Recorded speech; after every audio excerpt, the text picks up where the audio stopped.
So introduce yourself. I'm Deandre Moore Jr.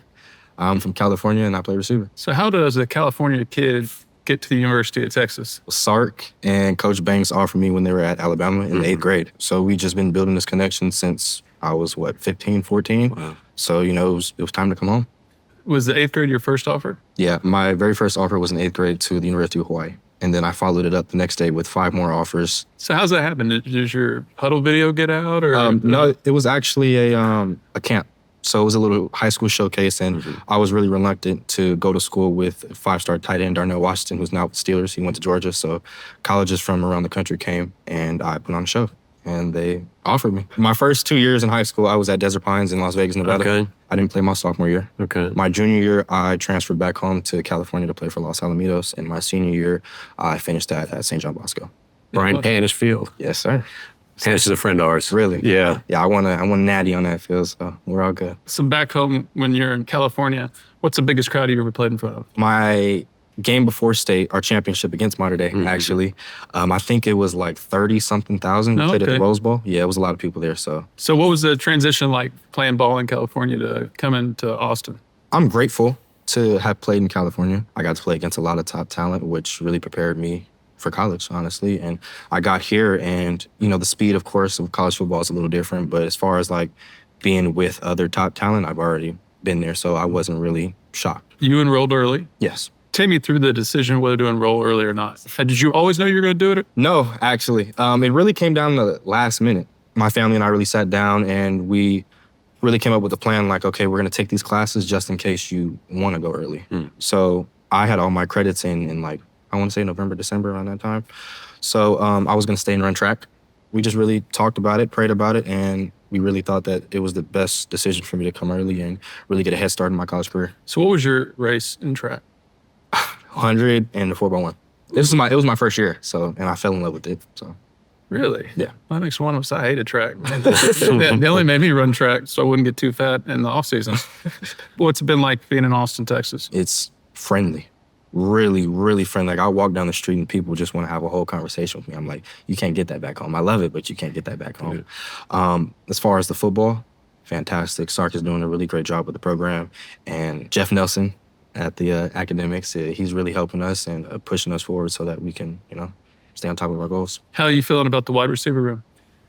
The best wide receiver room in the country. I'm stamping that right now. We have dogs, and it's really great for me to learn. We get to learn from the older guys such as, A.D. Mitchell, Xavier Worthy, Jordan Whittington, Isaiah Nair, Casey Kane. These are all vets who have played at the college level. So it's really good to just pick their brains and really see how they move, and so we can, More important to be speed or be a real technical route runner?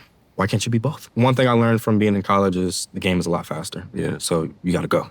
You got to go, you got to go, you got to go. So right now, I'll probably say the speed part of it. Do you watch a lot of yourself on film so you can say, oh, man, I should have, broke that route off here? Definitely, and I watch other receivers. So we have a thing called Routes on Air. So we're just running routes with the quarterbacks, and whoever goes before me, I watch them. So Xavier, Jonte, or Jordan Whittington, I'll watch their route and see, like, okay, what am I doing that they're not doing? Or what are they doing that I'm not doing so I can, become better? Yeah. Is there like a particular person on the team that kind of took you under their wing to kind of show you the ropes, whether it be football or otherwise? My boy, back home, Malik Murphy, number 6, quarterback.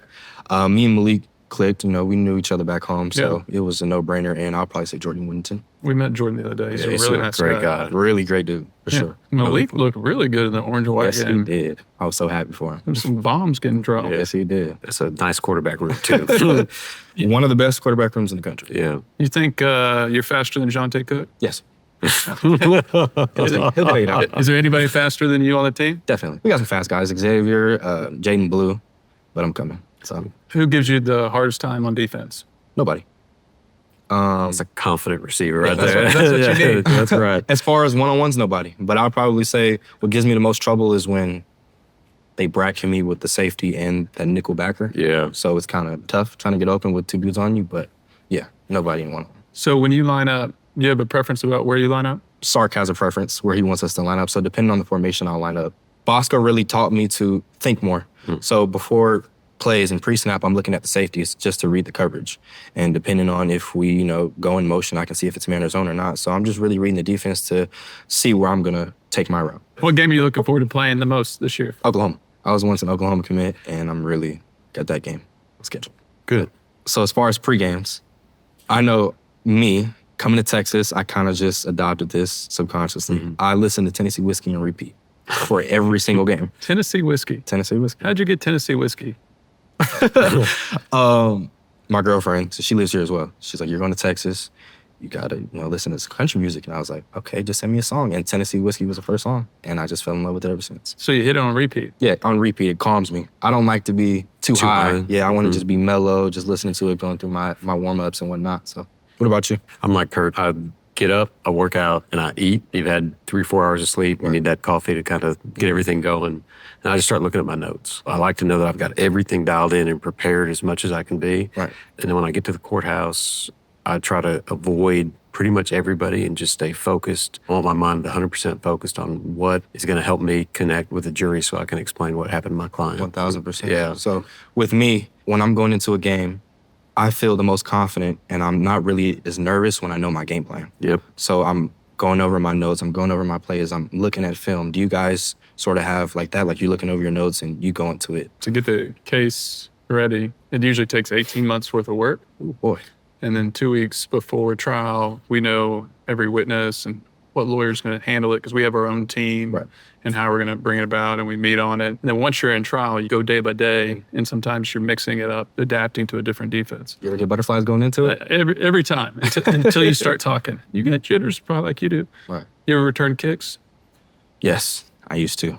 So how'd you feel right before the kickoff? Oh boy, spring game I was nervous. I was extremely nervous. First game in Texas. So it's like, okay, just don't mess up. I messed up, which is good. Yep. I get those out the way, but definitely got socked in the stomach. Yeah. But if you're prepared, I'll have a 400-page, it's typed out. I use big font, but a very big book of like questions that I might ask and things I might do. And I usually don't even ever look at it, but just the preparing of that book, it's like whatever the witness says or whatever's happening, I know that, okay, it's going to be fine. Because I know that what I've done, I've put it in the work, and that there's nothing they can do that there are too many curveballs at you. That's really the good thing about it, because when you're in the thick of it, we're in the thick of the game, and all those fans are yelling, we get to fall back on, what we learned, and, the things that, we were doing in the summer, and all the grinding and all the installs that we had to fall back on. So it's really good. You'll be good to go. We'll be ready. I have a feeling. Definitely. Well, I'll be there. One of the handful of horns. Yeah, we'll be the loud, obnoxious guys in orange cheering y'all on. All good. We need as many as we can get. We'll be all right. Yeah. Thanks, Deandre. I appreciate you coming down, man. Appreciate you coming down. It was really nice meeting you. Appreciate you. Yeah.